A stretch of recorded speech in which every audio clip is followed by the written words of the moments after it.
Hi! No. No, na začiatok tejto epizódy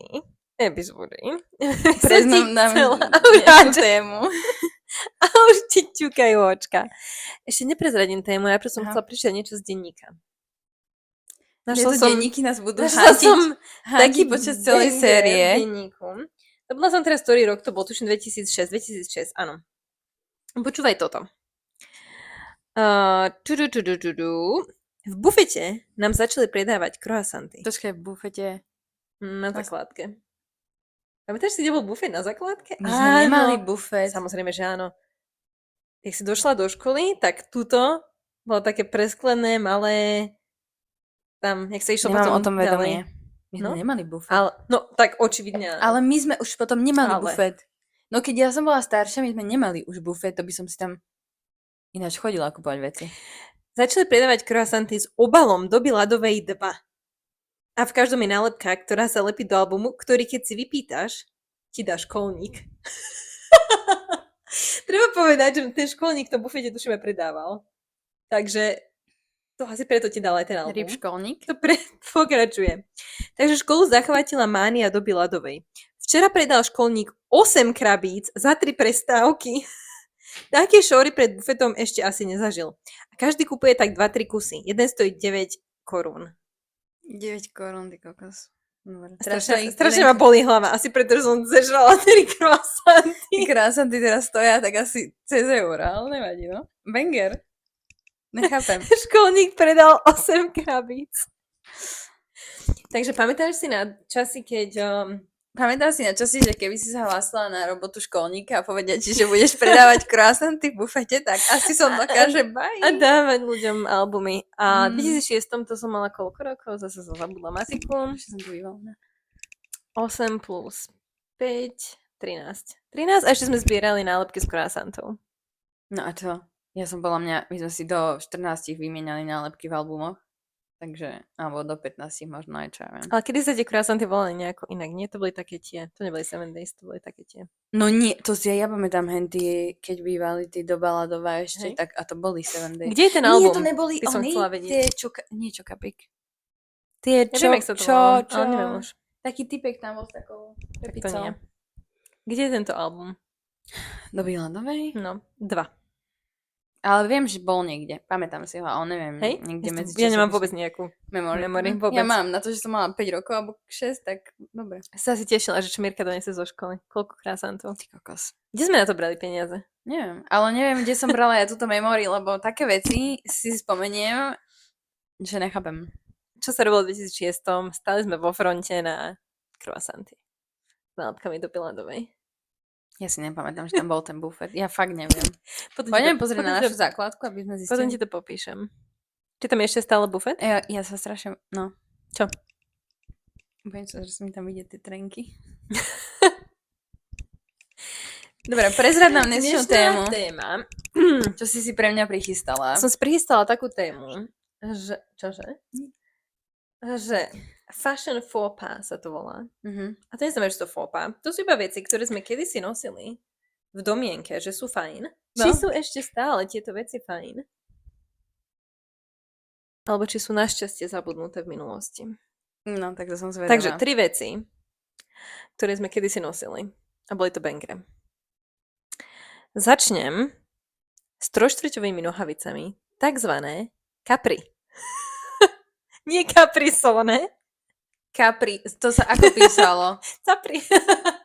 Za kým i? S mekým. Strašne sa hnem, Ježiš. Ja viem. Moje klby to nezvládajú. Musíme si stoličky zaobstarať, lebo to sa fakt kde ich dáš? Toto hore na postel? Asi áno. No. Capri nohavice. A mala, neviem, či si pamätáš, že najlepšie boli také bledunko modré, čo som mala. Také ľahké. Počkaj, z akého materiálu? Či to je jedno? Takého, skoro ako nosili ženy do roboty. Taký ten tenký kostýmčekový. Áno, viem. Alebo potom taký strašne nepríjemný, čo si sa v tom spotila aj svet. A mala som veľa bežových, mala som také neonové zelené. Tie bežové si pamätám. Podľa mňa. No, také neonové zelené, ako máš tú košelu. Modré som mala. Proste všetko to bolo tak polítka. To není neonová zelená. No, áno, Lemetková. polítka proste ostrihnuté nohavice. Capri. Už si nepamätám, keď sme to nosili. Asi tak, vieš, keď už bolo nie dosť horko, ale už bolo moc horko na Ja som to nosila cez hejgate. leto po tebe. To si pamätám.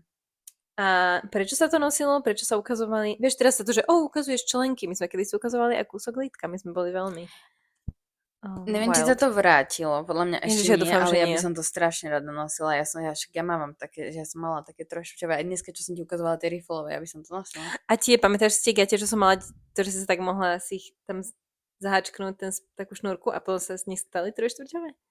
To boli bangre. Ja si myslím, že hej, ale to som nikdy Tie boli nechápala, lebo super. nechápem nohavice, ktoré sú, Útočné. že máš ich dlhé a potom si to načgáš, nazberáš na nejaké No, a je ti časti nohy horko. a je ti teplo, lebo to tam máš načgaté. Nebolo ti horko. Takže trojštvrťové nohavice nevieme, či sa vrátili. Zatiaľ. Nesledujem bangre. trendy takto aktuálne, Keď momentálne. sme boli v obchode, tak som ich bola. Nevšimla som si ich. Ja nosím to, čo sa mi páči, takže to neviem, či sa pýtaš dobrej osoby. Takže celá táto téma je viac menej úplne bezpredmetná. Ale tak vidím a viem, sledujem trendy na TikToku a na týchto sociálnych sieťach. Takže... Capri nohavice si ešte nevidela. A určite nie, že Capri sa volajú to ako...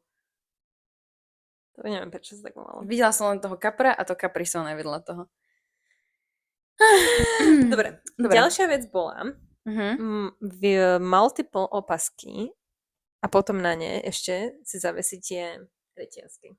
No. Že proste si vyskladala jeden opasok, druhý, tretí a ešte si ho vyskladala tak, že jeden si mala ozaj v tých šlúbkach, jeden si mala pod tým a jeden si mala až pod zadkom. Áno. A potom si tam mala ešte šnúrky povešané zbrava. Áno. Alebo toto z kamaráta. sa vrátilo, ale to nosia iba určitá skupina ľudí, čo sú ešte takí, že punk a takéto. Tak a kedy sme to nosili väčšinou punk, ale niektorí layerovali. Nosia to aj akože, hej. Hej. Nevidela som to na nikom. Ja som to videla iba na TikToku, ale z ľudí aj zo Slovenska, že normálne babi, čo poješ celé v rúžovom a rúžový opasok, biely opasok a takto si proste. Ale akože jeden majú zaháčknutý a jeden majú, a ostatné majú kde? No, väčšinou pod riťou, alebo tak, neviem. To sa ešte nosí pod zadkom. Ako si na dá? riflovú sukňu napríklad. Krátko. Na riflovú sukňu si dá niekto rúžový opasok pod zadok. Áno. Keď to nájdem to musíš na ukázať. TikToku, tak to musíš ukázať, lebo... Ale veď ja som nosila tú riflovú, tú takú tú vonkovú a tam by sa to tiež dalo, že tam si dáš jeden, druhý, tretí. Tretí už som. Pod zadkom opasok bol, že najväčšia vec punkrocková, ako si mohla spraviť, hlavne v Trnave. To vieš, ako po mne pozerali? Teraz sa veľa vecí trendov vracia, ktorým tí ľudia nerozumejú podľa mňa a vôbec nevedia, že hej, lebo sa nám to páči. To si progresívna. A aj tie reťazky sa tam dávajú? Ja som nosila aj také, že kamienky na tom To bolo dobrý nápad, tie reťazky. To si mohla obmeniť. No. Vieš? Neviem, to by sa mohlo vrátiť. ale myslím, že hej, ale to skôr tí punkrockoví. Tak ja som mala také reťazky, že so srdiečkami a tak. No, že to ja viem. Kde pošli? Presuňme sa na ďalší trend. Dobre, posledný trend, ktorý chcem vedieť, či sa vrátil. No. Boli. Zas budem sa čudovať, prečo to tam je to slovo dvakrát, že si sa mi tam sekla, aby som to zle strihla. Vrátil. Áno. Sú arafatky, ktoré sme riešili, že odkiaľ to slovo prišlo.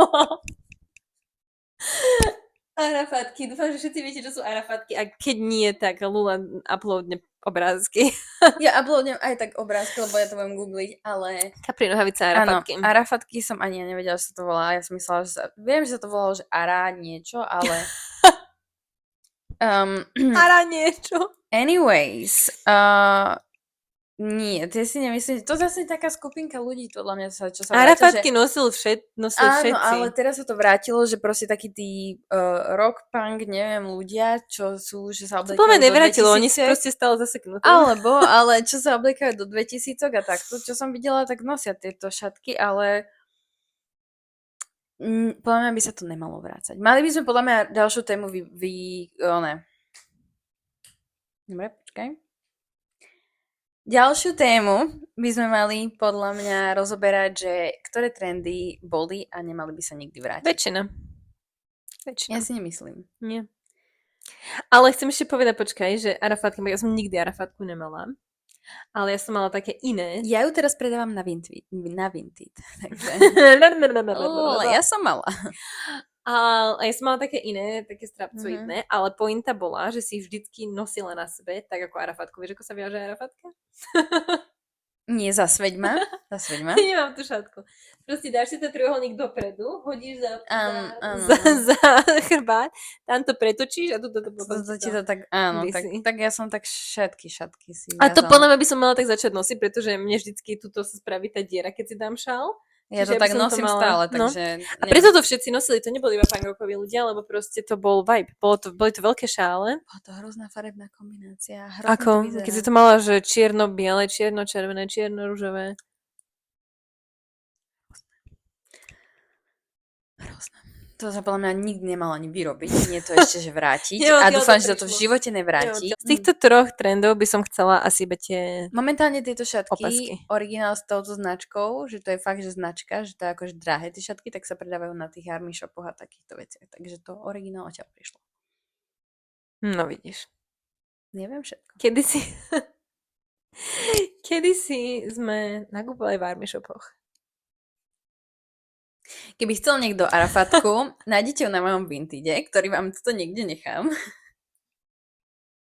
Tu levituje. Capri nohavice asi už nenájdeme. Tie už boli nie. zrecyklované. A ak by sme aj našli, tak ja ich budem pravdepodobne nosiť. A opasky pod zadok, tie sa už rozpadli, lebo som na nich sedela dlhé roky. Ale tie niektoré boli na Vintede, takže... Niektoré boli na Vintede a reťazky sú teda niekde. Banger. Takže sme sa vlastne dozvedeli, čo? Že Capri, nič nevieš o móde. Capri sú není kapre, ani kaprisone, ale nohavice do polítka. Musím si nájsť obrázky, lebo neviem, či myslíme to isté. Museli by sme nájsť nejaké obrázky. Čo? Slovenčina. Left the chat. Že mali by sme nájsť fotky moje staré. Vieš, kde som ich mala? Reálne, ako sa to nosilo. Tričko na také tie tenúčke ramienka, čo ty rada nosíš, také tie slížiky. Capri. Nahodila si tenisky. Tenisky boli život a išla si. Aké tenisky? Čo? Aké tenisky? Akékoľvek, len nie biele. Myslím si, že tuto by sme to mali ukončiť, lebo keď si predstavím akékoľvek tenisky k tým bledým gačom, ale nie biele, tak mi je ťažko. Ale ja a moja móda s tvojou módou sa veľmi málo. My to rozprávame o veku, keď som mala 12. Ty máš koľko? No. Banger. Kľudne nám v komentároch dajte vedieť, aké trendy si vy pamätáte z čias dávno minulých. A ktoré trendy si myslíte, že sa vrátili? Keďže Lula nevie nič. Z týchto troch. Musím ísť do obchodu pozrieť. Nejako, že keby uvidím v random obchode normálnom fast fashion arafatku, tak asi... Zara arafatky. Asi... Možno by to išlo. Asi volám na políciu. Haló, našla som arafatku. Jaže pomoc. My sa počujeme pri ďalšej epizóde. Naše Instagramy sú v popise tohto videa. Ak nás počúvate na Spotify... Dajte nám 5 hviezdičiek. Proste vyberte maximum hodnotenia, aké je tam možné. Menej hviezdičiek nechceme. Buď nič, alebo 5. A ak nás počúvate na YouTube, tak nám nezabudnite nechať odber a like. Odber? Bože, to je strašné. To je, keby si išla na krv doktorke. Dajte nám odber. Nechajte nám ho. Nechajte nám odber. Ampulke. Toto sa mi stane, keď sledujete iba zahraničný YouTube. My sa počujeme pri ďalšej epizóde našej Instagramy. Instagramy sú v popise. Ako šlicky. Teraz to vyzerá, že my sa smejeme na ničom. Reálne, že to je stupidný humor. Dobre. Vyslziavačka. Už to ukončujem. Dobre. My sa počujeme pri ďalšej epizóde, nejakej veľmi záživnej a zatiaľ bye!